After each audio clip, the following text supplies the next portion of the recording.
안녕하세요. 사연 읽어주는 남녀입니다. 오늘도 와주셔서 감사드리며 그럼 오늘의 사연 바로 시작하겠습니다. 제 남편은 바람을 피우고 있습니다. 그리고 저는 그 사실을 모르는 척하며 남편과 살고 있죠. 아마 제 이야기를 듣는 분들께서 지금 생각하실 거예요. 멍청한 여자 하나가 또 지팔자 꼬고 있구나라고요. 걱정 마세요. 절대 그런 거 아니랍니다. 여러분, 와신상담이라는 사자성어 들어보셨나요? 와신상담, 한자 뜻을 그대로 풀어보면 장작에 누워 복수를 다짐하고 곰의 쓸개를 핥으며 노력해서 고난을 이겨낸다라는 뜻이에요. 복수나 목표를 이루기 위해 어떠한 고난도 참고 견딘다는 말이죠. 제가 지금 하는 행동이 딱 와신 상담입니다. 남편의 외도를 알게 되고 그 외도 상대를 보았을 때의 절망과 분노. 그저 단순하게 이혼으로 끝내기에는 제가 받은 상처가 너무나 컸습니다. 내 인생이 이렇게 망가졌는데 고작 위자료 1, 2천 받고 이혼을 하라고요. 어림도 없었어요. 저는 제 남편 인생을 철저하게 망가뜨리고 싶었습니다. 다정한 남편인 척하는 거짓뿐이 없는 저 남자의 진짜 정체를 모든 사람들이 알게 하고 싶었어요. 남편의 외도를 제가 알기 시작한 건 지금으로부터 2년이 넘었어요. 그러니 바람은 그전부터 시작된 거였겠죠. 결혼하고 2년쯤 되었을 때 바람 장면을 목격하게 되었습니다. 이 남자를 무척이나 사랑해서 제가 매달려서 한 결혼이기에 처음 바람을 알았을 때는 비참했죠. 많은 생각을 했어요. 고작 결혼 2년 만에 외도를 할 거라면 나와 왜 결혼을 했을까? 내가 많이 부족했나? 나만 모르는 척하고 지나가면 바람이라는 말 그대로 바람처럼 지나가 버릴까 고민을 많이 했어요. 그만큼 남편을 사랑했기에 바람 사실을 알고도 남편을 잡을 생각만 잠시나마 했죠. 남편의 그림자 속에서라도 살 수 있지 않을까 했어요. 남편을 만난 건 회사에서였습니다. 저희 회사는 광고 디자인 계열 회사로 저 포함 직원이 8명이 되는 작은 회사였어요. 본사는 서울에 있고 광고 유통 등을 하는 중견기업이었죠. 저희는 자회사였어요. 그래서 본사 직원인 남편이 저희 팀 관리를 위해 일주일에 2일은 본사, 3일은 저희 팀, 저희 회사로 출근을 했죠. 남편은 슈트 차림이 참 잘 어울리는 말끔한 남자였어요. 그렇다고 제가 당시 팀장이었던 남편을 짝사랑하고 그런 건 아니었습니다. 그저 매일 지치도록 회사 일을 하고 퇴근 시간만 기다리는 평범한 회사원이었죠. 남편이 남자로 다가온 것은 우연한 일이었어요. 적어도 저에게는요. 나중에 알고 보니 남편은 일부러 저를 선택한 것이었습니다. 그것도 아주 철저한 계획 속에 제 성격까지 염두하고 만난 거였어요. 그 사실을 알고 제가 악마가 되어버렸고 인생 최대의 복수극을 계획하게 되었죠. 아무튼 남편이 이성으로 다가온 날은 팀 회식이었습니다.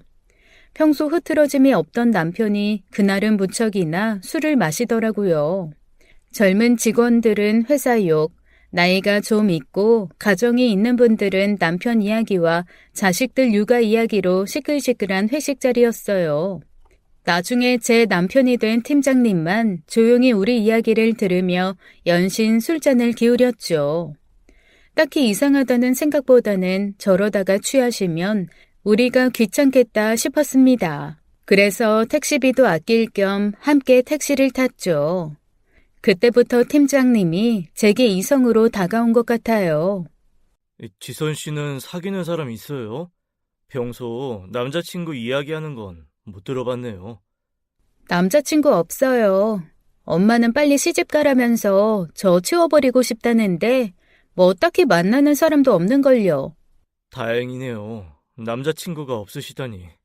팀장님이 무슨 말을 하는지 몰라 멀뚱멀뚱 쳐다보았어요. 제가 남자친구가 없는 게 다행이라니요. 생각보다 술을 많이 드셨구나 생각만 했습니다. 저는 지선 씨가 좋습니다. 순간 심장이 쿵했어요. 상상도 못한 사람이 갑자기 뜬금없는 장소에서의 고백이라니. 택시 타고 가다가 사랑 고백받기는 또 처음이었습니다. 창밖만 보던 팀장은 곧 택시에서 내렸어요. 저 다 왔네요. 기사님, 여기 세워주세요. 내리면서 제 볼에 뽀뽀를 하고는 내리더라고요. 그때부터였어요. 남편이 제 마음에 한 자리를 차지한 거요. 그날 이후 가끔 퇴근 후 저녁도 함께 먹었습니다. 남편은 저를 처음 볼 때부터 마음에 들었다고 하더라고요. 젠틀한 매너와 진중하면서도 한 번씩 저를 웃게 해주는 유머러스함. 사랑에 빠지는 데는 정말 얼마 걸리지 않았습니다. 남편이 먼저 다가왔지만 금방 사랑에 빠진 건 저였을 거예요. 우리는 그렇게 연애를 시작했어요. 아버지가 편찮으셔. 그래서 내가 어서 장가들기를 원하시는 눈치야. 내가 장손이기는 하니 걱정이 되시나 보더라고. 오해는 하지 말아줘. 그것 때문에 지선 씨 만나는 건 아니야. 지선 씨가 싫다면 결혼 부담 주지 않을게. 지금 프로포즈 하는 거야? 당시 제 나이 28살이었어요. 남편은 저보다는 나이가 많은 36살이었고요. 시집가기 좋은 나이였고 남편은 조금 늦은 나이였죠. 이미 저희 집에서는 남편을 만나기 전부터 지겹도록 시집가라는 이야기를 들은 시점이었습니다. 저 말이 오고 갈 때가 남편과 연애를 한 지 1년뿐이 안 되었을 때였지만 남편이라면 함께 미래를 그려가고 싶었어요. 남편을 닮은 아들과 저를 닮은 딸을 낳고 알콩달콩 살고 싶었죠. 예비시댁은 시아버지가 건강이 안 좋았어요. 교육 쪽에 몸담고 있으시다가 은퇴를 하신 분이셨고 시어머니는 시아버지가 젊어서 벌어오신 돈을 상가 투자로 쏠쏠하게 성공하셔서 자식들을 도와주면 도와줬지 노년에 돈 걱정하시는 분은 아니었습니다.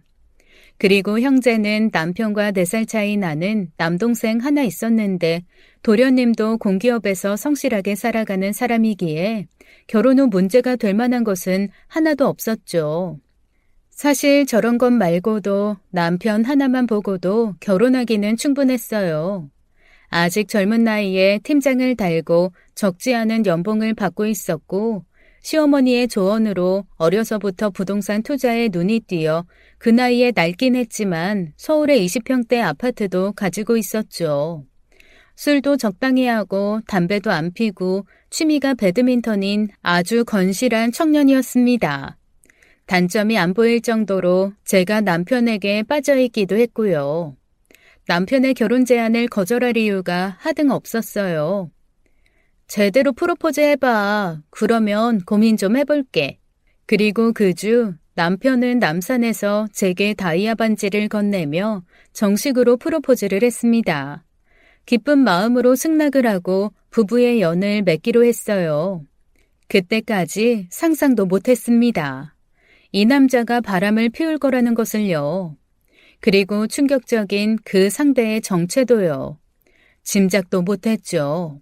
원래 악마들이 그렇잖아요. 자신의 정체를 꽁꽁 숨기고 있죠. 제가 결혼을 하니 회사 사람들은 처음에는 놀랐습니다. 어떻게 감쪽같이 속이면서 사내 연애를 하고 결혼하냐고요. 그저 웃으며 제 결혼 소식 전하고 밥을 사고 그랬어요. 저희 회사에는 메인 디자이너가 3명이 있었어요. 그리고 보조 디자이너가 3명이 있었죠. 저는 보조 디자이너 중 한 명이었습니다. 주도적으로 디자인 일을 진행하는 게 아니라 말 그대로 보조로서 메인 디자이너가 시키는 자잘한 작업을 해주는 일이었죠. 그래서 저와 짝으로 일하는 메인 디자이너 언니랑 매우 친하게 지냈습니다. 공식적으로 사내 점심시간이 12시부터 1시까지이지만 일의 특성상 모든 직원이 딱 맞추어 그 시간에 다 같이 점심을 먹으러 나갈 수는 없었어요. 그래서 저는 저와 함께 호흡을 맞추는 메인 디자이너 언니와 모든 것을 함께 했죠. 쉴 때 같이 쉬고 점심 먹을 때 같이 밥 먹고 퇴근할 때 같이 퇴근하고요. 조용하고 차분한 저와는 달리 언니는 시원시원한 성격이었어요. 그래서 둘이 처음에는 서먹했는데 나중에는 많이 친해졌습니다. 언니는 주로 말하고 저는 주로 진지하게 들어주는 역할이었거든요. 결혼을 하기 전에는 자잘한 그때그때의 이슈에 대해 수다를 떨었다면 결혼하고 나서는 남편 이야기도 자주 했어요. 고민이 생길 때는 저녁에 가볍게 맥주 한 잔을 하면서 상담을 받기도 했고요. 가끔은 친언니 같은 기분이 드는 사람이었죠. 언니는 그때 나이가 40을 바라보는 나이였어요. 하지만 관리를 잘해서인지 30 초반이라고 해도 믿을만 했죠. 일 끝나고 운동을 다닐 정도로 자기 관리도 확실해서 몸매도 무척이나 좋았습니다. 하지만 결혼은 안 하고 있었죠. 남자친구가 없다고 했어요. 연애 생각은 전혀 없으세요? 왜? 지선 씨가 소개해주게? 원하시면 한번 알아봐 드릴까요? 됐어. 난 남자 안 믿어. 내가 언니가 셋이나 있어. 말했지? 우리 집 딸부잣집이라고. 지금 그 딸들 다 뭐 하는지 알아? 언니 3명이 다 이혼하고 엄마 집에 들어가 있잖아. 그래서 내가 이번 명절에도 언니들 꼴 보기 싫어서 해외 다녀온 거야. 정말요? 몰랐어요. 그래서 남자를 싫어하시는 거예요?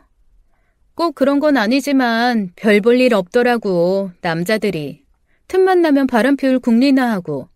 사실 6년 전인가? 잠깐 연애를 했는데 이놈도 어린 년이랑 양다리 걸쳐서 나 만나더라고. 바로 헤어져 버렸지.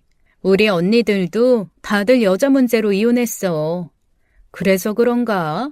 내가 이혼한 것도 아닌데 남자들이 지겹네. 그래도 가정적이고 바르게 사는 남자들도 많잖아요. 언니 정도면 정말 좋은 남자 만날 수 있을 것 같은데요? 그래, 정신 똑바로 박힌 남자들도 있겠지. 근데 남자만 그러면 뭐하니? 결혼은 집안 대 집안으로 하는 건데. 만약 정신 제대로 된 남자 시부모가 비정상이면 어쩔래? 정신이 제대로인데 돈을 못 벌면 또 어쩌고. 그런 거 다 따져서 조건이 다 좋은 남자가 과연 몇 명이나 되겠어? 그리고 그런 남자들은 이미 어린 년들이 다 채가서 다 임자가 있더라. 늙은 나한테는 순서가 안 와요. 그리고 지선이 너도 정신 똑바로 차리고 결혼 생활해. 멀쩡해 보여도 언제 바람나서 돌변할지 모르는 게 남자야. 기분 좋게 시작한 술자리였어요. 그런데 진주 언니의 마지막 말이 기분이 상했죠. 진주 언니는 저처럼 제 남편을 회사에서 오래간 봐온 사람이었어요. 제가 남편과 결혼하기 이전에 저보다도 더 팀장님을 칭찬하던 사람이었죠. 사람이 바르고 건실하다고요. 그런데 다른 사람도 아닌 팀장의 아내인 저한테 네 남편도 바람날지 모르니 조심하라고 말하는데 그만 빈정이 확 상하더라고요. 아, 미안. 내가 말실수했다. 지선이 아직 신혼인데. 기분 상했으면 내가 사과할게. 미안해. 그냥 신세한탄하다가 말실수한 거라고 생각해줘. 언니의 사과를 받아주고 다시 웃으며 술자리를 마무리했어요. 그리고 언니의 말은 기억에서 슬슬 사라져갔죠. 결혼하고 반년쯤 되니 남편이 제게 회사를 그만두고 전업주부를 하라고 했습니다. 자신이 충분히 벌 만큼 버니 내조를 하며 집에 있어주길 원한다고요. 그저 저를 위한 말인 줄 알았습니다. 남편이 다니는 회사 자회사를 다니고 있으니 업무 강도와 스트레스를 아니 제 걱정에 하는 말인 줄 알았죠. 그만큼 연애 시절 다정하고 제 기분을 잘 살펴주는 남자였으니까요. 그게 자기 욕망을 채우기 위한 과정이었다는 걸 나중에야 알았습니다. 계획적으로 저를 속인 파렴치한이었어요. 꿈이 있어서 회사를 다니는 게 아니라면 이제 회사 사직하고 집에서 주부로 지내는 게 어때? 난 당신이 그렇게 해주면 좋겠어. 당신이 늦게까지 야근하며 스트레스 받는 거 보는 게 남편으로서 힘드네. 내가 당신 상사이니 그렇다고 매번 당신만 야근을 빼줄 수도 없고 사람들이 뭐라고 생각하겠어. 그렇다고 우리 회사가 월급을 풍족하게 주는 것도 아니잖아. 오래 고민하지 마. 내가 사직서 처리해둘게. 집에서는 남편이지만 회사에서는 팀장으로 제 상사였어요. 편의를 많이 봐준다고는 하지만 직원들 눈치도 보이고 업무 강도도 쉬운 편이 아니었죠. 전 남편의 말을 따르기로 했습니다. 이제 임신 준비도 해야 하고 그렇다고 돈에 쪼들리는 상황도 아니었으니까요. 그저 결혼 당시 생각했던 아들 하나 딸 하나 낳아 육아에 전념하며 그렇게 남편과 두 손 잡고 늙어갈 생각을 했습니다. 거창한 꿈도 아니었어요. 소소한 행복을 꿈꾸며 남편에게 사직서를 내밀었죠. 그리고 제가 퇴사하고 몇 달 뒤부터 남편은 조금씩 변해갔어요. 술을 마신다던가 폭력 성향이 나오는 건 아니었죠. 다만 언제부터인가 저를 자신과 동등한 선상에 서 있는 인생의 동반자가 아닌 자신의 뒤에서 잔심부름만 하는 사람쯤으로 생각하는 모습이었습니다. 점점 그 모습에 제 불만이 쌓여갔죠. 제게는 어려서부터 특별한 능력이 있었습니다. 남들이 하는 말과 행동을 보면 그 사람의 속 깊은 의중을 대충 파악할 수 있었어요. 한마디로 눈치가 기가 막히게 좋았죠. 사람을 관찰하고 그 사람의 입에서 나오는 말을 주의 깊게 듣는 사람이었습니다. 그래서 돌려 말하는 것도 거짓말하는 것도 높은 확률로 잘 알아내곤 했어요. 그렇다고 내가 네 속마음 다 알고 있다라며 티를 내지는 않았어요. 살다 보니 그렇더라고요. 사람들은 자신의 속마음을 들키는 것을 매우 싫어한다는 것을요. 이번 주 수요일에 아버지 병원 가셔야 하는데 당신이 모시고 다녀와. 그리고 어머니 부동산 관련 서류 작업할 게 좀 많이 쌓여 있다고 하니까 간 김에 하루 자고 처리할 일들 좀 어머니 도와서 당신이 해주고 오면 좋겠어. 남편은 제게 자주 시아버지를 챙기기를 시켰습니다. 그리고 시어머니의 부동산 관련 업무나 세금 문제들도 제가 알아서 착착 처리해 주기를 바랐죠. 그것이 전업주부가 된 아내이자 며느리의 일이라고 말했어요. 그리고 그게 남편을 향한 내조라고 했죠. 큰 불만은 없었어요. 어려운 일도 아니었는걸요. 하지만 남편이 말하는 모양이 언제부터인가 불쾌해지기 시작했습니다. 나는 내가 맡은 이것을 할 테니 당신은 이 일을 도와줬으면 좋겠어 하는 느낌이 아니었어요. 마치 저를 자신의 하인쯤으로 생각하는 모습이었죠. 내일 중요한 모임 있어. 저녁에 내 차 세차 좀 해두고 민준이 다음 달에 일본 홋카이도에 부모님 모시고 다녀온다니까 당신이 비행기랑 호텔 그리고 자잘한 것들 알아서 완벽하게 처리 좀 해줘. 여행 계획이랑 맛집 같은 것도 미리 세워두고 알았지? 확실하게 일 처리해도. 언제부터인가 남편은 제게 명령식이었어요. 이런 일이 필요한데 내가 바빠서 당신이 좀 해줄 수 있어? 미안한데 부탁 좀 할게. 라는 말투였다면 처음부터 불만도 안 생겼을 거예요. 제가 사랑해서 결혼한 남편이잖아요. 얼마든지 해줄 수 있었어요. 하지만 남편의 말투는 그게 아니었죠. 언제까지 이 일 처리에 이런 식이었어요. 아직도 저를 자신의 부하 직원으로 생각하는 듯 했습니다. 그 정도는 도련님도 할 수 있잖아. 나도 요즘 친정엄마가 디스크가 터져서 모시고 병원 가야 해서 정신없어. 처제는 대체 뭐 하는데? 결혼 안 한 처제가 그런 건 처리해야지. 아무튼 일본 여행 확실하게 준비해두고 여행 계획서 만들어서 내 책상에 올려둬. 내일까지야. 늘 이런 식이었어요. 싸움을 피하고 싶어 더 이상 말을 하지 않았습니다. 그쯤이었습니다. 남편의 외도를 눈치챈 것은요. 같은 회사를 다니다가 만난 남편이었어요. 결혼 전 남편이 야근을 자주 하지 않는 것도 알고 있었습니다. 하지만 그쯤에 남편의 야근은 눈에 띄게 들어갔어요. 행동과 말투 모든 것에서 저를 의식하는 듯 했고 언제나 무엇인가를 숨기는 듯한 모습이었어요. 처음에는 이 남자가 저한테 무슨 잘못을 한 줄 알았습니다. 완벽을 추구하는 남자이기에 그 잘못을 들키는 게 자존심의 문제이니 숨기는 줄 알았죠. 그런데 얼마 안 가서 잘못은 잘못이긴 한데 자존심의 문제가 아니라는 걸 알았습니다. 남편은 바람을 피고 있는 것이었어요. 그리고 저는 그 상대를 단번에 알 수 있었습니다. 처음 그 상대를 알았을 때 혼란스러웠어요. 남편과 내연녀 양쪽에게 배신을 당한 기분이었거든요. 바람을 피울 거라면 제가 모르는 사람하고 그러던가 제가 눈치채기 어려운 곳, 어려운 사람과 은밀하게 바람을 피우던가요. 남편은 제가 아둔한 여자라고 생각했나 봐요. 그렇지 않고서야 저렇게 대놓고 바람을 피우다니요. 저를 얼마나 우습게 생각한 걸까요? 사랑을 해서 남편 앞에서 아둔한 척 남편을 따라준 것이었지 정말 제가 아둔한 사람은 아니었습니다. 저는 남편의 바람 상대에게 당당하게 연락을 했어요. 직접 3자 대면으로 제 의심에 대한 확신이 필요했거든요. 오랜만이에요. 제가 결혼하고 너무 뜸하게 연락했죠? 어머, 지선아, 반갑다. 결혼하더니 어쩜 그리 연락이 없었어. 예, 보고 싶다. 저도요. 그러지 말고 시간 괜찮으면 저녁 식사 같이 할래요? 집으로 초대할게요. 제가 어영부영 퇴사하면서 집들이도 못했잖아요. 집에서 보자고? 그러지 말고 우리 밖에서 만나자. 집에서 보면 팀장님이 불편해하지 않겠어? 괜찮아요. 모르는 사이도 아닌데요. 아마 남편도 언니 보면 무척 반가워할 거예요. 저는 당당하게 남편의 내연녀를 집으로 초대했습니다.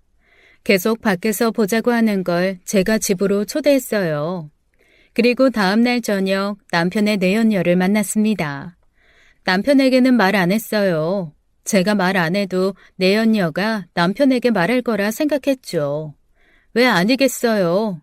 바람 피우는 두 인간이 본처가 떡하니 있는 집으로 와야 하는 건데요. 그런데 의외로 퇴근을 하고 돌아온 남편은 내연녀를 보고 무척 놀라하더라고요. 처음에는 제가 잘못 의심을 했나 싶었습니다. 어쩐 일이야? 진주 씨가 우리 집에 다 오고 오늘 손님 온다는 말 없었잖아. 미안해요. 제가 깜빡했나 봐요. 그래도 진주 언니 먼 길 오셨는데 가볍게 저녁이랑 맥주 한 잔씩 해요. 남편의 내연녀는 저와 같은 회사를 다닌 디자이너 진주 언니였어요.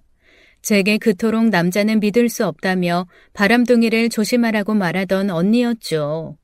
그러면서 정작 자신은 불륜녀가 되어 저와 다시 만난다니 웃어야 할지 울어야 할지 모르겠더라고요. 하지만 끝까지 티를 내지 않았습니다. 오히려 싱글싱글 웃으며 저녁 준비를 했어요. 어쩔 줄 몰라 하는 남편의 모습이 그렇게 우습게 보일 수 없었거든요. 반면 진주 언니는 당당하더라고요. 이렇게 하고 사는구나. 항상 궁금했었어. 팀장님이 어떻게 사시는지. 그러더니 저희 부부 침실에 당당하게 들어가더라고요. 내 남자가 다른 여자랑 자는 방을 보고 싶어 하는 것처럼요. 여보, 집 좀 소개해줘. 회사에서 매일 보면서 왜 그렇게 어려워해? 그래. 진주 씨, 편하게 보세요. 남편의 내연녀인 진주 언니는 저희 침실로 들어가 팔짱을 끼고는 이리저리 둘러보더군요. 꼭 내 남자의 껍데기랑 사는 여자는 이러고 사는구나 하는 모습으로 턱을 치켜들고는 어슬렁거리더라고요. 저를 볼 때는 아래로 내리까는 눈으로 쳐다봤어요. 그제야 알았죠. 제가 집에 초대를 했는데 진주 언니가 남편에게 말 안 한 이유요. 진주 언니는 자기가 저보다 위에 있다고 생각했던 거였어요. 내 남편과 금단의 비밀을 갖고 관계를 가지고 있는 자신과 그리고 그 남편의 사랑을 못 받고 그림자 속에 사는 저. 언니 눈에는 제가 얼마나 우습게 보였을까요? 저를 보는 눈빛에서 알 수 있었어요. 내가 너보다 우월하다. 네 남자는 내 거다. 이런 모습이요. 가증스러웠어요. 하지만 제 마음을 티내진 않았습니다.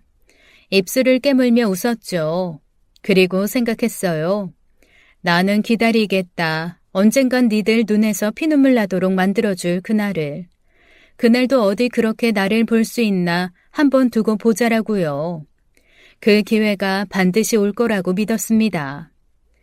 우리 신혼부부 두 사람은 왜 아이 소식이 없을까? 설마 벌써 섹스리스? 이진주 씨, 선 넘는 말은 삼가하죠. 예의는 지키셔야죠. 아, 팀장님 미안해요. 제가 지선이랑 하도 친해서 그만 말실수했네요. 팀장님도 있으신데. 그런데 발끈하시는 거 보니 사실? 괜찮아요, 언니. 남편이 회사 일이 너무 바쁘잖아요. 저는 다 이해하면서 살아요. 그저 남편이 다른 데 가서 바람만 안 피우고 다니면 저는 다 이해해요. 우리 동생이 마음이 넓네. 팀장님, 지선이 같은 여자 없어요. 잘해주셔야 돼요. 남편은 말없이 술만 마시더군요. 아주 저놈 속도 말이 아니었겠죠. 불안해서 어디 구슬이 잘 넘어갈까 싶었습니다. 진주 언니는 부부 사이에서 그만 빠져준다며 일찍 귀가를 했어요. 남편도 피곤하다며 바로 침실로 가더니 담배 좀 태우고 온다며 밖으로 나가더군요. 나가서 누구와 전화 통화를 할지 제가 모를 리가 없었습니다. 편하게 진주 언니와 둘이 전화 통화하며 싸우길 바랬어요. 그래서 남편에게 말했어요. 여보, 나도 맥주 마셔서 취기가 올라오는 것 같다. 일찍 잘 테니까 담배 태우고 냄새 빼고 한참 있다가 들어와. 난 먼저 자고 있을 테니까. 알겠다고 말하더니 급하게 나가는 남편이었어요. 침대에 누워 불 끄고 가만히 눈을 뜨고 있었습니다. 남편은 11시쯤 집을 나가서는 새벽 4시가 넘어 들어오더군요. 아마도 그 사이 진주 언니와 함께 있었겠죠. 남편이 들어오자 저는 그제야 눈을 감고 잠이 든 척 했습니다. 제 마음에서도 제 눈에서도 눈물이 흐르더라고요. 그날 이후 와신 상담하는 마음으로 기회를 노리고 있었습니다. 하지만 스트레스만 받으며 우울하게 지낼 수는 없었어요. 남편의 외도와 불안해하는 마음을 누려보자 생각했죠. 남편은 늘 야근을 하거나 출장을 갔다 온다고 하면 꽃과 함께 작은 제 선물을 사왔습니다. 지도 저한테 미안한 구석이 있었는지 갑자기 친절하게 굴더라고요. 사랑해. 내 맘 알지? 언제나 집안일하고 아버지 병원 모셔가며 애써줘서 고마워. 나한테는 당신뿐이 없어. 이거 오다가 당신 생각나서 산 거야. 고마워. 와, 예쁘다. 잘 어울려? 어디서 이런 예쁜 귀걸이를 사왔어? 출장지에서? 아참 여보, 미숙이 알지? 내 고등학교 동창. 아니 글쎄 미숙이가 당신을 봤다는 거야. 그것도 제주도에서. 나 참 어이가 없어서. 그래서 그랬지. 우리 남편 지금 출장 가서 부산에 있다. 가족을 위해 피땀 흘려가며 돈 벌고 있다고 말이야. 아무래도 미숙이가 우리 사이가 좋으니까 질투하나 봐. 미숙이에게 그런 말을 들은 건 전혀 아니었어요. 제가 지어낸 말이었죠. 다만 남편이 출장을 간다며 제주도를 가는 건 알고 있었습니다. 남편 컴퓨터 인터넷 검색 기록에 다 있더라고요. 누구랑 갔을지도 굳이 알아보지 않아도 알 수 있었어요. 아직 회사에 제 지인들이 많이 있었습니다. 남편이 2박 3일 출장 간다고 제게 말한 날 진주 언니도 남편도 병가를 냈다고 하더라고요. 제가 정말 호구로 보였나 보더라고요. 제주도? 아마 당신 친구가 잘못 본 거겠지. 짐은 내가 알아서 풀어서 정리할게. 그냥 둬.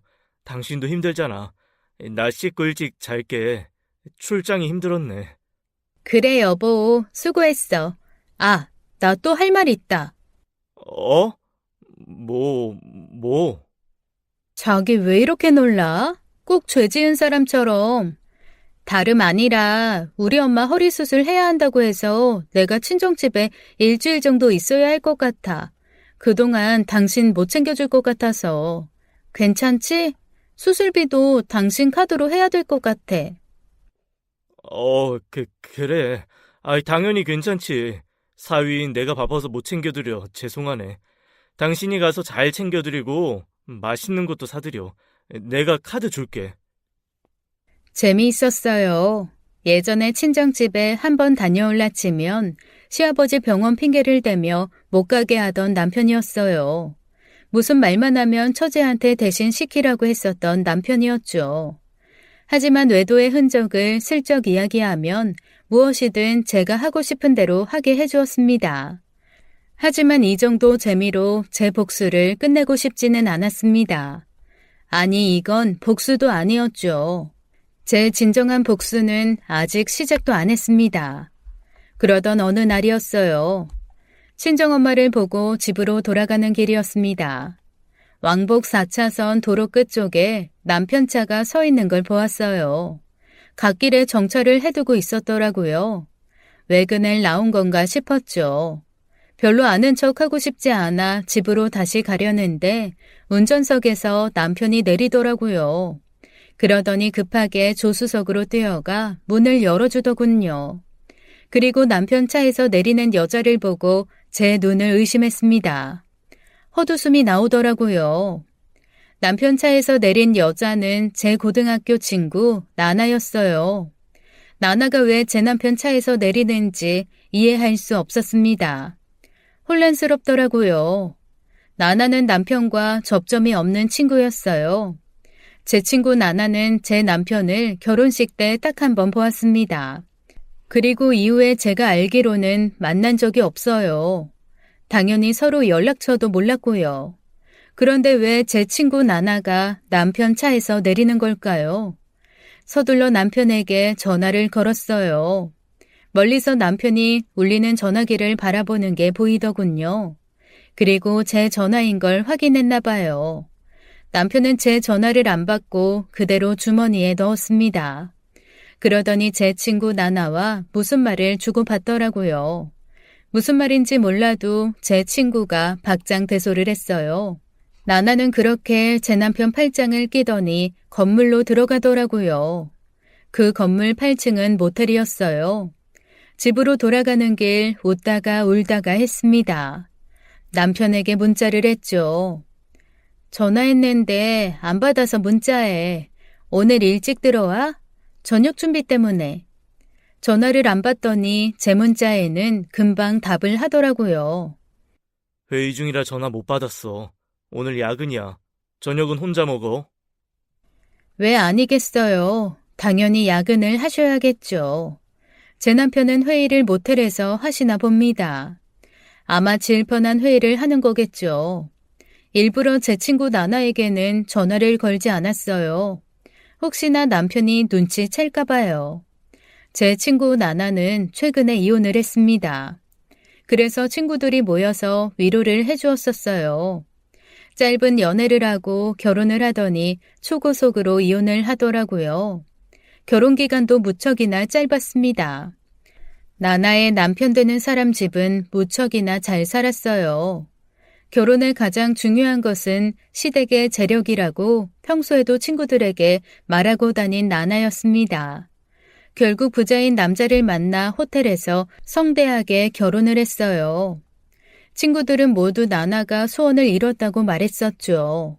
나나는 집은 어려서부터 가난했기에 더욱 부자 시댁을 원했던 것 같아요. 그런데 이혼의 문제는 상상도 못한 곳에서 찾아왔죠. 진짜 그놈 쓰레기였어. 내가 정말 속아서 결혼했다니까? 아니 글쎄 뱃속에 지새끼가 있는데 여자 나오는 업소를 다니더라. 더러운 놈. 나나는 임산부였습니다. 그런데 나나 남편이 그 사이를 못 참고 여자가 나오는 업소에 들락거렸던 것이었죠. 자기 아내 뱃속에는 자신의 이세가 세상에 나올 날만을 기다리고 있는데 말이에요. 감쪽같이 속이며 한동안 그 짓을 하고 다녔나 봐요. 저도 나나 남편을 본 적이 몇 번 있어요. 사람 참 순진하게 생긴 남자였었죠. 생긴 건 나나가 좋아할 만한 남자는 아니었어요. 너무 범생이처럼 생긴 남자였거든요. 제 친구 나나는 화려한 외모의 남자를 좋아했었습니다. 뭐 어쨌거나 저런 짓을 하고 다녔다니 어처구니가 없었어요. 그 남자의 막장짓은 경찰을 통해 알려졌습니다. 불법 성매매 업소를 다니다가 경찰에게 잡힌 거죠. 출석 명령 통지서가 집으로 날라왔는데 그걸 나나가 먼저 발견한 거였어요. 억울해. 나 당장 이혼할 거야. 저런 놈이랑은 한순간도 못 살아. 더러워서 못 살겠어. 나나는 바로 이혼을 했어요. 남편의 성매매 사실을 공개하겠다고 하자 남자 측에서 묻지도 따지지도 않고 이혼에 합의했다고 합니다. 나나는 이혼하며 출산을 했는데 아이는 자신이 키우겠다고 했대요. 남편이 너무 더러운 인간이라 맡길 수 없다면서요. 나나 남편도 이에 동의했고요. 싱글맘으로 살려는 친구를 우려하는 친구들도 있었고 응원하는 친구들도 있었습니다. 저는 응원하는 친구 중 한 명이었어요. 출산하고 제가 친구들과 찾아가 아이 선물도 사주고 배냇저고리도 사주고 그랬거든요. 새롭게 시작하는 인생 2막을 축하한다면서요. 그런데 그런 나나가 제 남편을 만나고 있었습니다. 제 남편 옆에 찰싹 붙어서 팔짱을 끼고 모텔을 드나들고 있었어요. 진주 언니가 내연녀라는 것을 알았을 때보다 충격은 배 이상으로 컸습니다. 정말 한동안은 배신감에 자다가도 벌떡 일어났어요. 덕분에 병원에 가서 우울증 약에 공황장애 약도 받아왔죠. 잠에서 한번 깨어나면 잠도 못 잤어요. 어느 때는 3일간 한숨도 못 잘 정도였죠.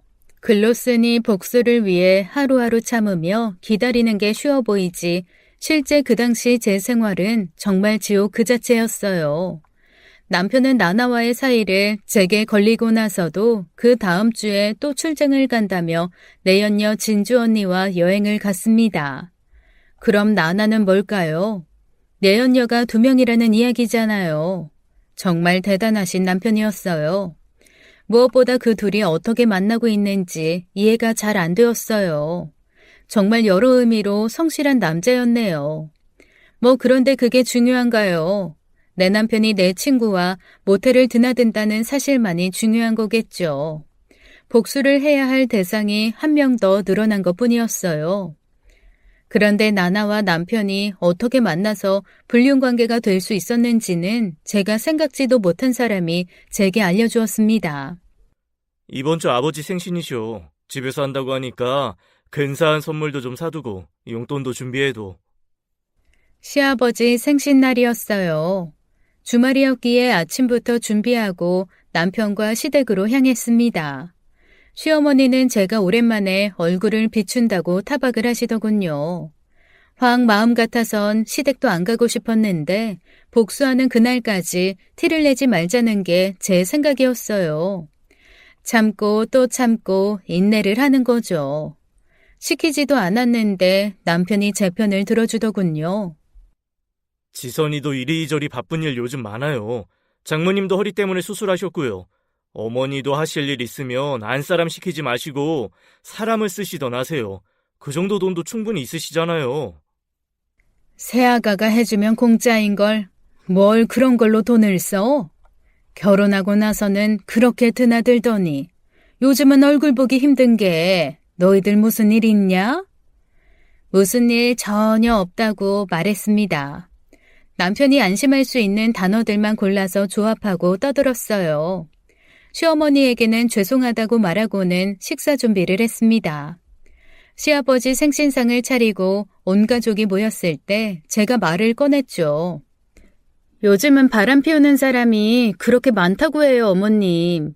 어머님 때도 그랬어요? 전 남편이 바람나면 정말 못 참을 것 같아요. 지옥에 떨어뜨리고 활활 불타는 거 구경할 것 같아요. 너는 그리 끔찍한 소리를 눈 하나 깜짝 안 하고 하니? 나 때나 너 때나 뭐 다르겠어. 남자들 밖에 나가서 하는 짓 다 똑같지. 그럴 놈은 그러는 거고 안 그럴 놈은 안 그러는 거다. 그런데 새아가 너는 걱정 말어. 내가 내 아들을 모르겠니? 쟤는 오직 지 가정뿐이 모르는 애야. 그나저나 손주는 아직이니? 하늘을 봐야 별도 따고 달도 따죠, 어머니. 그이랑 잠자리한 거 기억도 안 나요. 제 말에 시아버지는 헛기침을 하셨고 시어머니는 도련님에게 어서 먹으라고 음식을 주시며 모른 척 하셨어요. 남편만이 표정이 썩어서는 술을 들이켰죠. 어색한 정적만 흘렀습니다. 그 자리에서 저 혼자 싱글벙글했죠. 이어서 말했어요. 이번에 제 친구가 이혼을 했는데 이유가 뭔지 아세요? 글쎄, 남편이 불법 성매매 업소를 다녔다네요. 그것도 제 친구가 임신 중에 있는데 말이에요. 정말 미친 거죠, 세상에. 당신도 알지? 나나라고. 왜 결혼식 때 봤잖아. 피부 까맣고 덧니 있던 친구. 글쎄, 기억이 안 나네. 당신 친구들이 뭐 한두 명이었나? 이상한 소리 그만하고 어서 밥이나 먹어. 오늘따라 왜 이래? 그때였어요. 정말 하늘도 저를 도와주고 있다는 생각이 들었습니다. 뭐 정확히는 도련님이 얼결에 도와준 거죠. 나나? 형. 형 예전에 대학 때 한참 사귄 여자의 이름도 나나 아닌가? 참 특이한 이름인데 은근 쓰는 사람 많네. 빙고. 드디어 찾았네요. 그 말에 남편이 들고 있던 밥숟가락을 놓치더라고요. 사리가 들렸는지 연신 기침을 토해내는 남편이었어요. 얘가 갑자기 왜 이래? 차물 마셔라. 넌 왜 네 형수도 있는데 쓸데없는 소리를 해 이거사. 드디어 제 친구 나나와 남편의 접점을 찾았습니다. 뭐 이름이 같은 사람일 수도 있죠. 그런데 제 촉은 이 두 사람은 동일 인물이라고 말하고 있었어요. 제 친구 나나와 남편이 대학 때 사귄 여자 나나가 말입니다. 그러니까 이것들이 대학 때 한참 연애를 하다가 지금 다시 내연관계로 만나는 거였죠. 하지만 확실하게 해야 했어요. 집에 돌아온 저는 친구들에게 하나하나 연락을 해서 물어봤습니다. 나나가 대학 때 사귄 남자에 대해 아는 사람 있냐고요. 나나는 자기 연애를 참 공개 안 하는 친구였어요. 결혼하는 남자도 청첩장을 돌릴 때나 공개를 할 정도였으니까요. 그래서 지난 연애사에 대해 잘 아는 친구가 없었는데 한 친구가 알고 있더라고요.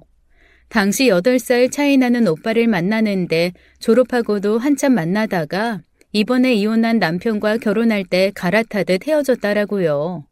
저는 그 8살 차이 나는 남자가 제 남편이라는데 확신을 했습니다. 실제로 나나와 제 남편은 8살 차이가 났거든요. 참, 너 그 소식 들었어? 어떤 소식? 나나가 글쎄 이번에 돌잔치를 한다고 하네. 뭐 자기 자식 돌잔치를 해준다니 알겠다고 했는데 이혼한 지 얼마 안 돼서 사람들 다 초대해서 성대하게 돌잔치를 한다고 하는데 이게 맞나 싶다. 너도 올 거야? 친구와 전화하다가 저도 모르게 발바닥으로 물개박수를 쳤어요. 고사 와신 상담에 나오는 구천은 복수를 위해 20년간 곰 쓸개를 먹으며 칼을 갈았습니다. 쓰디쓴 쓸개를 먹으며 그날의 치욕을 잊지 않겠다는 의지였죠. 저도 그랬어요. 우울증에 잠도 못 자고 공황장애까지 걸릴 정도로 지옥 같은 삶이었지만 티도 안 내고 웃으며 인내했어요. 남편에게 복수할 날만 기다리면서요. 그런데 저는 고작 2년뿐이 안 걸렸습니다. 당연히 내가 가야지. 내가 가서 정말 잊지 못할 이벤트 해줘야겠다. 선미야, 우리 동창들 다 불러. 알았지? 축의금 없으면 나한테 연락하라고 해. 인당 5만 원씩 이체해준다. 아니, 차비까지 10만 원 이체해준다고 해. 다음 날 제게도 연락이 오더라고요. 친구 나나에게서요. 자기 아들 돌잔치를 하니 금반지 하나 챙겨서 오라고요. 기쁜 마음으로 가겠다고 말했어요. 그리고 제가 앞장서서 친구들을 불러 모았습니다. 빅 이벤트니 한 명도 빠짐없이 오라고요. 남편에게도 함께 가자고 했어요. 당연히 남편이 빠지면 의미도 없고 재미가 없었죠. 나나 씨 돌잔치? 안 돼. 나 바빠. 당신 혼자 가면 안 될까? 같이 가. 난 그동안 당신이 해달라는 부탁 다 들어줬어. 당신이 이번에는 내 부탁 들어줘. 다른 친구들은 다 남편이랑 같이 부부 동반으로 온다고 했단 말이야. 나도 우리 잘생긴 남편 자랑하고 싶단 말이야. 나 혼자 가면 다들 수근거려. 당신 바람나서 이혼하는 거 아니냐고. 알았어. 알았어. 갈게. 제 부탁에 남편은 한참 고민하더니 알겠다고 하더군요. 남편 입장에서도 쉽지 않은 발걸음이었을 겁니다. 왜 아니겠어요. 자기 내연녀 돌잔치를 가는 건데요. 그것도 본처랑요. 그리고 저는 또 다른 사람을 불렀어요. 메인 이벤트에 빠지면 안 되는 사람이었죠.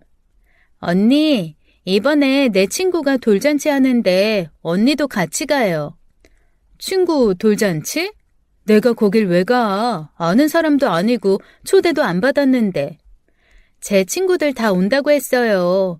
제가 진짜 언니를 친언니처럼 특별하게 생각해서 친구들한테 꼭 소개해주고 싶어서 그래요. 네? 제가 이렇게 부탁할게요, 언니. 제 간곡한 부탁에 진주 언니는 한참을 고민하더니 알겠다고 하더라고요. 금반지 하나 쥐어주고 오겠다는 말에 고맙다고 했죠. 제가 아침에 언니 집으로 갈 테니 제 차를 타고 함께 가자고 했어요. 남편에게도 다시 한번 다짐을 받았습니다. 꼭 와야 한다고 신신당부를 했어요. 안 오면 친구들 앞에서 제 꼴이 우스워진다고요. 알겠어. 이번 기회에 당신 부탁 확실하게 들어줄게. 사랑해, 여보. 그리고 드디어 그날이 왔죠. 태어나서 처음이었습니다. 이렇게 기다려지는 날이 있다는 것을요. 제 결혼식 전날에도 이렇게 설레이고 떨리지는 않았어요. 전날 밤 잠을 잘 수가 없었어요. 아침 해가 뜨는 걸 보았죠. 하지만 하나도 피곤하지 않았어요. 돌잔치 당일 진주 언니네 집을 들려 언니를 제 차에 태웠죠. 시작부터 순조로웠습니다. 언니에게 요즘 만나는 남자 없냐고 슬슬 떠봤어요. 언니 반응이 궁금하더라고요. 메인 식사를 하기 전에 먹는 에피타이저라고 할까요? 언니는 요즘도 만나는 남자 없어요? 있었는데 최근에 헤어졌어. 어머, 왜요? 그 남자도 참 보는 눈 없다. 언니 같은 여자랑 헤어지고. 그런데 왜 헤어졌어요? 모르겠네. 갑자기 연락을 끊더니 만나도 아는 척도 안 해. 내가 말했잖아. 남자들은 다 그렇다고. 지선이 너도 조심해야 할걸? 저번에 네 남편 보니까. 제 남편이 왜요? 아무도 모르지. 숨기고 있는 여자가 있는지. 말을 들어보니 제 남편이 진주 언니를 정리한 것 같더라고요. 아마도 제 친구 나나를 만나니 진주 언니는 이제 필요 없어졌나 싶었습니다. 이런 걸 뭐라고 말해야 하나요? 환승바람? 환승불륜? 속으로 생각하다 너무 웃겨서 깔깔 웃어버리고 말았어요. 진주 언니 신세가 참 처량하더라고요. 본인은 그것도 모르고 아직도 저한테 승자의 눈빛을 보이며 제 남편의 비밀을 말할까 말까 장난질을 치는 거 보니 웃음을 참을 수가 없었습니다. 너 왜 날 보면서 그렇게 웃어? 나 기분 나빠진다 얘. 미안해요 언니. 사실 언니 말처럼 우리 남편 바람났어요. 저 남편이 바람 피우는 것도 알고 있었고 그 상대도 다 알고 있었어요. 완전 미친년이죠, 저. 제 말에 언니 눈이 2배 커지더라고요. 놀라면서 사실이냐고 어떻게 알았냐고 물어보았습니다. 그리고 조심스럽게 그 여자가 누구냐고 물었어요. 제가 그래서 대답했죠. 바람난 여자랑 남편이랑 셋이 만난 적이 있는데 내연녀가 날 바라보는 눈빛이랑 남편의 안절부절 못하는 눈빛을 보고 알았다고 했어요. 네가 무슨 무당도 아니고 사람 눈빛으로 그런 걸 어떻게 알아? 왜 몰라요. 제가 언니랑 몇 년을 붙어 있었는데. 언니 특이한 향수 쓰잖아요. 저 그 향 참 좋아했던 거 알아요? 그런데 신기한 게 결혼하고 언제부터인가 내 남편한테도 그 향이 나더라고요. 특히 야근하고 오거나 출장 다녀오면 그 향수 냄새가 남편 와이셔츠에서 아주 진동을 하더라고. 언니, 왜 그랬어요? 머리가 있으면 향수를 뿌리지 말지 그랬어요. 조심 좀 하지. 그래서 나한테 딱 걸렸어요. 그때였어요. 제 차 내비게이션이 목적지에 도착했다고 알려주었죠. 돌잔치 장소에 도착한 거였어요. 저는 당황해하는 진주 언니에게 어서 내리라고 했죠. 너 미쳤니? 완전 제정신 아니구나. 내가 저길 왜 가? 안 가. 재수가 없으려니? 아주 나보면서 재밌었겠다. 다 알고 있었으면서 모른 척하고, 어? 재미있었겠니? 너라면 이게 재밌었겠냐? 내 남자가 다른 년이랑 재미 보고 다니면서 집에 있는 아내는 호구 취급하는데 이게 재미있겠냐고. 말해봐. 그만 제가 폭발하고 말았어요. 제가 화를 내자 진주 언니가 움찔하더니 돌아서 가려고 하더라고요. 언니를 그대로 돌려보내면 메인 이벤트 흥이 떨어질 것 같았습니다. 그래서 뒤돌아 걸어가는 언니에게 말했어요. 닥치고 따라오라면 따라와. 지금 이대로 가면 끝일 것 같아? 내가 회사에 소문 안 낼까? 그걸로 끝이게? 네 부모님은 이 일을 모르고 넘어가실 것 같아? 뒤지기 싫으면 입 다물고 따라와. 제 말이 끝나자 진주 언니는 고개를 숙이고 저를 따라왔어요. 언니가 가장 무서워하는 것 제가 모르겠어요. 진주 언니의 친언니 3명은 모두 이혼을 했습니다. 그래서 불륜에 대해 굉장히 병적으로 발작을 하신다고 해요. 자신의 딸 3명이 그렇게 당했으니 왜 안 그러겠어요. 무엇보다 진주 언니 부모님은 그 충격으로 건강도 안 좋으시죠. 그런데 다른 사람도 아닌 자기 막내딸이 불륜녀다. 어떻게 될 것 같나요? 진주 언니가 가장 두려워하는 게 그것이었어요. 이전에 턱을 치켜들고 저를 내려다보는 눈빛의 언니였어요. 그런데 이때부터는 고개를 숙이고 감히 제 눈도 못 보더라고요. 진주 언니는 도살장에 끌려가는 소마냥 돌잔치 자리에 왔습니다. 언니, 웃어요. 남의 집 잔치 와서 그렇게 죽상하지 말고요. 웃어요.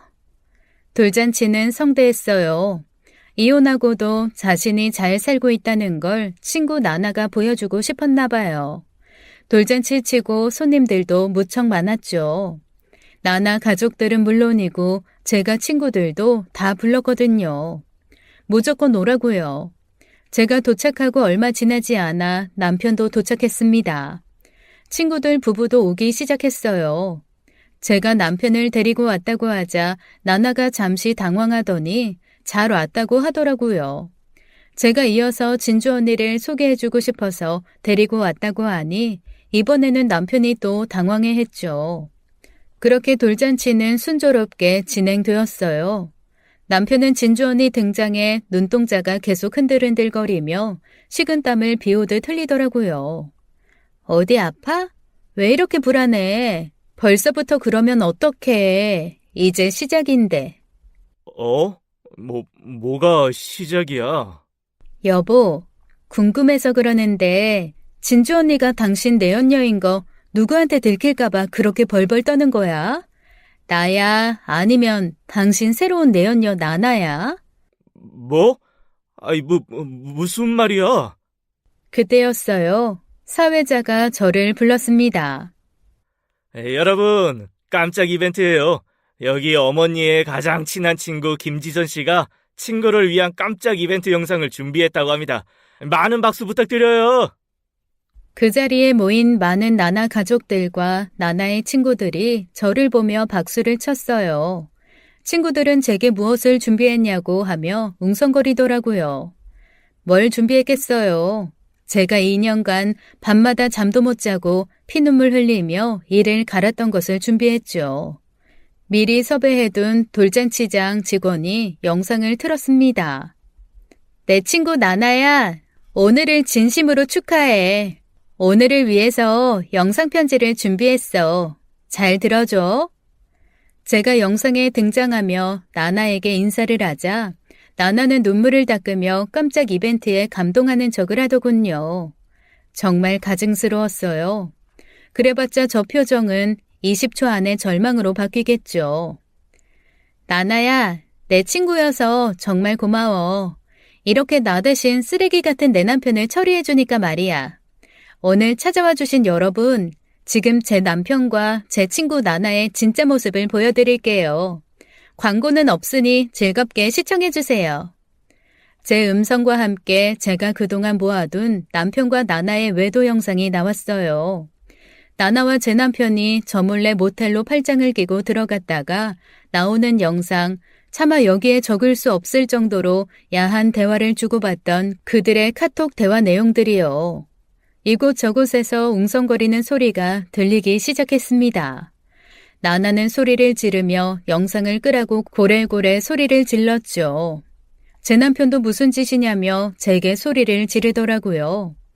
무슨 짓이긴요. 세상 선하고 착한 척하며 주변 사람들을 속이던 남편과 나나였습니다. 전 그런 그들의 본 모습을 까발리는 중이었어요. 나나는 미친 사람처럼 영상을 어서 끄라며 담당 직원을 찾았어요. 하지만 그럴 수 없었죠. 그 직원은 영상을 들고 바로 퇴근을 했거든요. 영상을 들며 직원은 멀리서 저를 보며 고개를 작게 끄덕였어요. 저는 이제 가라고 손짓했죠. 저는 며칠 전에 이곳에 미리 왔었어요. 그리고 영상을 틀어주는 직원에게 부탁을 했죠.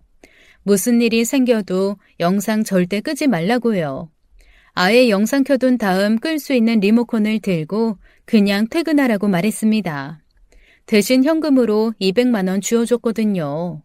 아주 난리가 났어요. 여러분이 상상하는 그 이상이었습니다.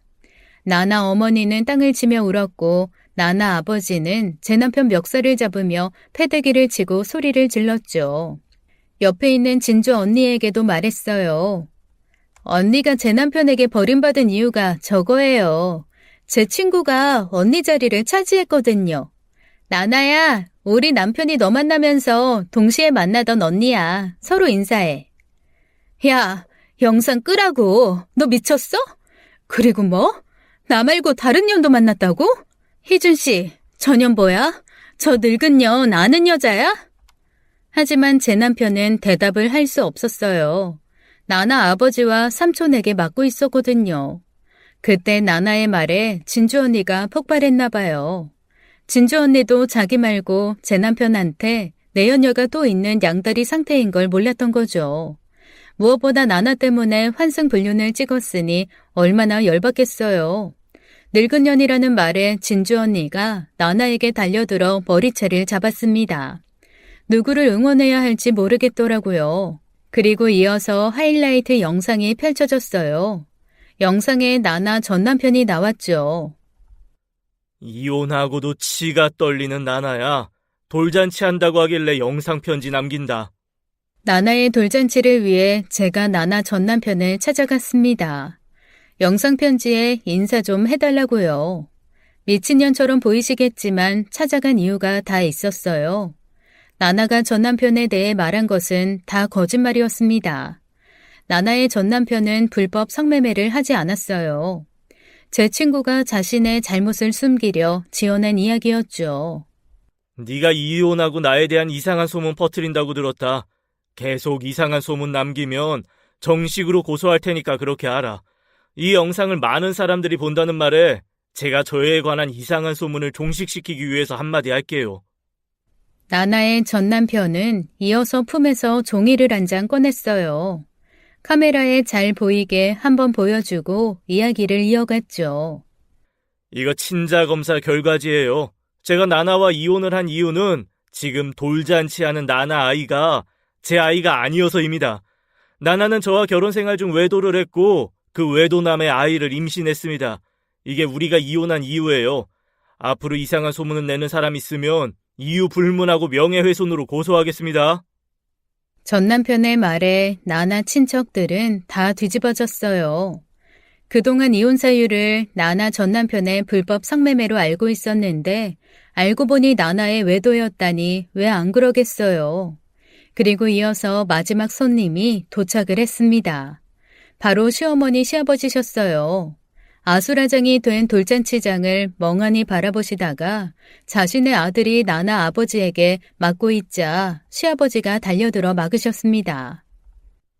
이놈아, 이게 무슨 일이야? 정말이냐? 이 며느라가 말이 사실이야? 네가 저 여자랑 이 바람이 난 게 사실이냐 말이야? 아버지, 대체 여긴 왜 오셨어요?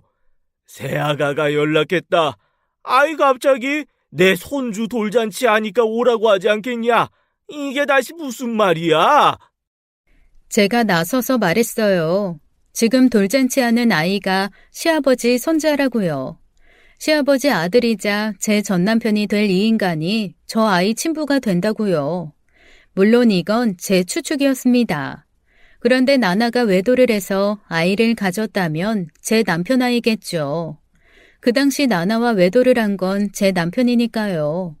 설마 다른 외도남이 또 있는 개막장은 아니지 않겠어요? 뭐 그건 자기들이 또 친자검사를 해보고 알아볼 일이었죠. 제가 알 바입니까? 그렇게 저는 단상 위에서 그 지옥을 느긋하게 구경했어요. 남편은 연신 나나의 아버지와 삼촌들에게 맞고 있고 시아버지는 그걸 말리고 있고 시어머니는 쓰러지셨죠. 나나와 진주 언니는 죽어라 머리를 서로 뜯으며 싸우고 있었습니다. 제 복수가 완성되는 순간이었어요. 남편과 내연녀들이 서로 싸우고 그들의 비밀이 온 세상에 까발려지는 것이요. 그리고 그 지옥도를 제 눈으로 보는 것이 제 복수이자 소원이었습니다. 저는 조용히 그 지옥을 뒤로하고 걸어 나왔어요. 이후 친구 중 누군가 그러더라고요. 너무 심한 거 아니냐고요. 파탄 나고 끝난 사이 소송에서 위자료 받고 끝내면 안 되는 거냐고요. 누구 좋으라고 그렇게 끝내나요? 제 믿음에 대한 배신과 그에 대한 제 상처는요. 왜 피해자가 보상의 범위를 선택할 수가 없을까요? 왜 당하기만 한 제가 오히려 굽신거리며 이혼을 요청해야 하나요? 저는 위자료로 꼴랑 1, 2천 받고 끝낼 수 없었습니다. 그러기엔 제 상처가 너무나 크고 치료가 안 될 테니까요. 아마 남편은 저를 명예훼손으로 고소하겠죠. 상관없었어요. 저는 이미 원하는 걸 손에 넣었으니까요. 바로 남편과 연결된 모든 사람들에게 남편의 정체를 까발리는 것이요. 저는 남편과의 제 사이를 저만의 방식으로 끝내길 원했어요. 저와 남편의 지극히 개인적인 일이잖아요. 개인적 원한이기에 제 방식으로 복수를 했습니다. 그 이후 남편은 회사에서 잘리고 말았어요. 소문이 너무 크게 나서 사장님도 알게 되었죠. 이미 직원들은 다 알고 있었어요. 진주 언니와 제 남편의 바람을요. 지들만 비밀 연애하는 척을 한 거죠. 동료 직원들은 모르는 척하며 뒤에서 욕을 했습니다. 제게도 정보가 계속 넘어왔어요. 나중에 친구에게 들어보니 나나의 아이는 친자검사를 또 해보았다고 합니다. 이번에는 제 남편의 아이인지 확인하는 검사였어요. 네, 역시 맞았죠. 그 아이는 제 전남편의 아이였어요. 하지만 그 둘은 재혼하거나 이어지진 못했습니다. 당연하죠. 제 친구 나나를 만나면서 진주 언니와도 외도를 한 전남편이었어요. 나나가 받아줄 리가 없죠. 진주 언니는 회사를 그만두고 도망치듯 동네를 떠났습니다. 자신의 소문이 부모님 귀에 들어갈까봐 노심초사하는 모습이었어요. 제발 남의 눈에 눈물 나게 하면 자기 눈에 피눈물 난다는 것 좀 알았으면 좋겠습니다. 제가 지나쳤을까요? 하지만 전 아직도 상처가 아물지 않았어요. 제가 한 일이 그들에게도 이만큼 상처가 되었길 바라며 이야기를 마치겠습니다. 지금까지 사연 읽어주는 남녀였습니다. 끝까지 시청해주신 여러분 감사드리며 저희는 다음 사연으로 돌아올게요. 감사합니다.